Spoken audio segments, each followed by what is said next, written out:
তোর মা কল দিছে ঘুমু তোর পিঠে গেছে। ভাই, আমার মা হার্টের রোগী ভাই, তারে কিছু জানেন না। বারবার ফোন দিতেছে।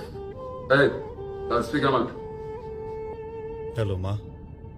এতবার ফোন দিতাছি, ফোন ধরস না? আমার বুঝি টেনশন হয় না? তুই তো আগে হলে গিয়া ফোন দিতি, আজকে দাস নাই কেন?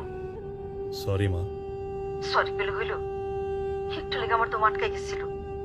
মাছ খাইছস? বন্ধ করে দিছস? ওরা খাই কি কইলো? খুব স্বাদ মা।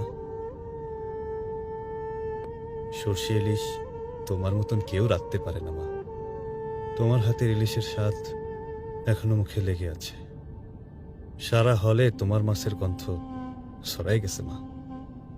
তুই যাওয়ার পর থেকে তোর বাবা আমার বকতাছে, একটা বাতি চাল কুমড়া আনছিল, তোর জন্য মোরবা বানাবো।